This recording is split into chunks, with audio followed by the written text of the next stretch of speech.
he started out spoiled. I learned that he was spoiling me. I didn't know then, but I found out later. Um, I remember my mother didn't have breast milk for me, so I had to drink. They gave me pet milk, and I remember Daddy was working, ran out of pet milk, and Mama tried to give me some whole milk from the cow, which I thought was horrible. I wouldn't drink it. I got hungry and I cried. I remember crying.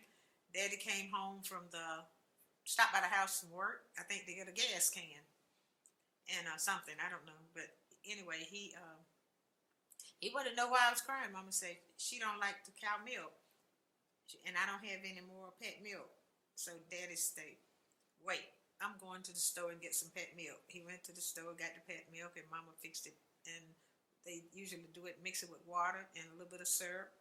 But I remember that so well because I remember that was the best thing. And I guess to put it in the words now, right from that start, my daddy was a hero. I mean, I remember that. I never forgot.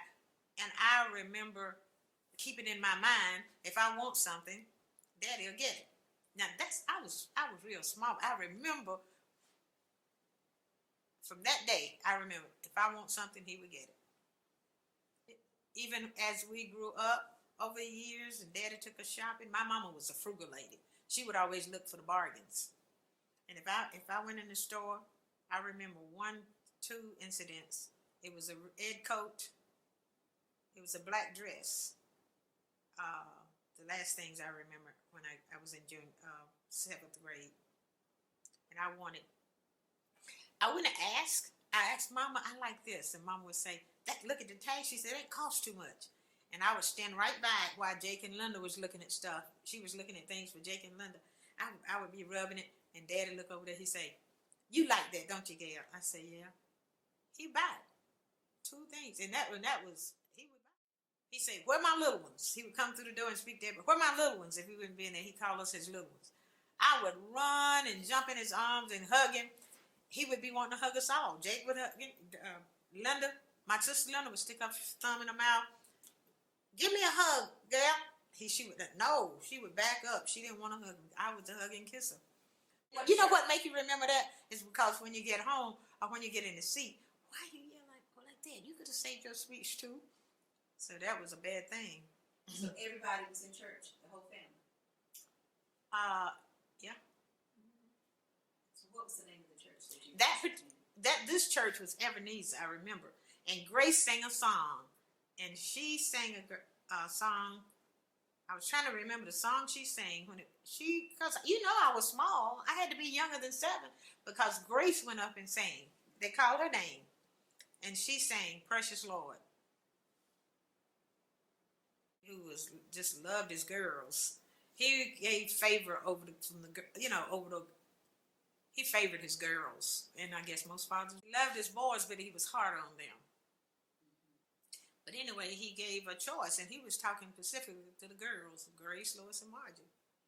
Margie said, I want to go to college. Lois said, I just wanted to get married and have a family. Can you talk about any race relation problems or issues that you can recall in Monroe? When I was little, and as I grew, I think I would have to be in this. The whole time, actually, we was growing up, we lived on a street that was white people, and everybody was friendly, and Daddy had a good report. I didn't even know until I was probably in the 7th grade there was segregation problem. I don't remember anything because it was some guys. When my daddy had white work for him, that was my first. Why we can't go in the front door? And you know what Mama said? Mama explained it to us. She said because all black people have to go around to the back. They can't go in the front door. And I sit in the car and I thought about that. I must have been in the 5th grade. I remember that, boy. And And I remember other times, my father had a lot of, there were prejudices as I grew, and maybe in the eighth, ninth grade. I remember my daddy, he, in his field, he had to buy tracts of land, and he would buy it all over from Concord, South Carolina, everywhere. Parkwood, because that's what he did. He had a lot of great white friends.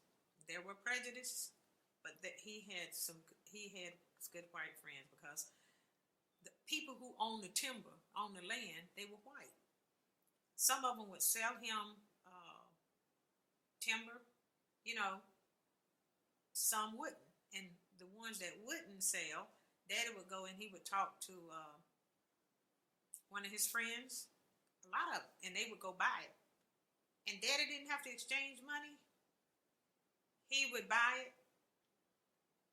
He would ask them, they would go make a deal with the white man and just say, I want that tract of land. And they did it. They didn't pass money. It was the word of mouth. And they would say, and then the man would, I'm going to send somebody up there to cut it. Daddy would take his guys, go cut the land, go cut the timber, and he would come back and he would pay the man that bought it, that bargained for him, he would pay him what the land, what it charged, and he would have the rest, you know. So that I remember.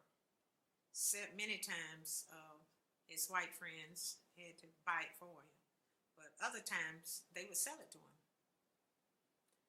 I remember in high school, and I was in high school, maybe in the 8th grade, and Daddy, one of his trucks broke.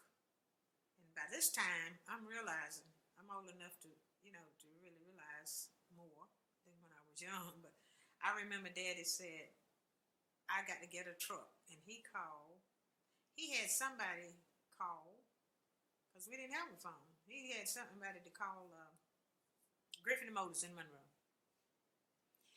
And Griffin Motors, it was one of the guys, I think, that worked for him.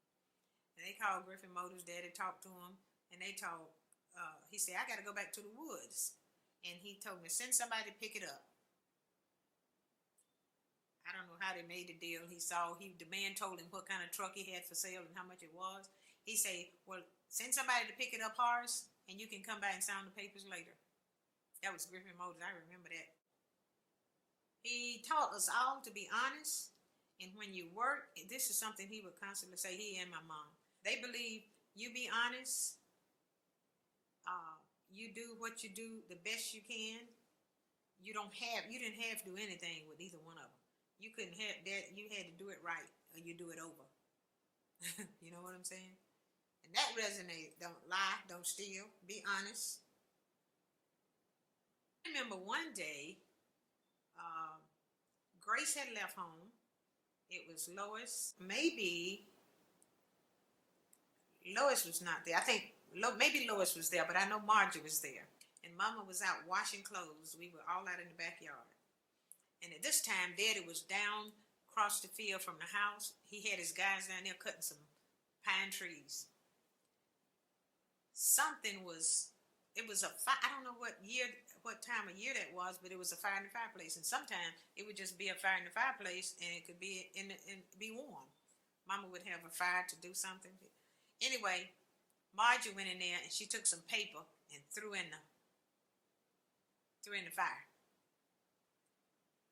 What the paper did was came up out of the chimney on the roof. And Daddy saw it. He was way down across the field from the house, and he saw it. And he started yelling and running. I can see my daddy right now running. He was running, and he was yelling, what's wrong? And Mama say, what happened? Because Mama was at the well, and she thought, wow, did somebody get hurt with the salt? And when he got close enough, I ran to meet him. I ran. Mama said, come back. I remember running to that hill and said, what's wrong, Daddy? And he said, the house on fire, the house on fire. And then I looked on top of the house, and by that time, Margie Mama came out there and looked on top of the house. It was burning. It was a hole in it. Daddy said, Drew, get some water. He was pulling that water up so fast. And by then, my brother Horace was right behind him, always right behind Daddy. And Lee came out. Horace, Lee, Buck Cunning. Let me see. Obie Robinson. I remember that. Obie Robinson, Lee, Horace, and it was a couple of the guys. And they was getting that water and they was throwing it up on the house. They took a ladder, put it up there, and put the fire out. I remember so many. I just remember so many things. Yep, he put the fire out, and they wanted to know what happened to the fire. It wasn't anything but ashes. And then Margie said, "I threw some paper in the fire."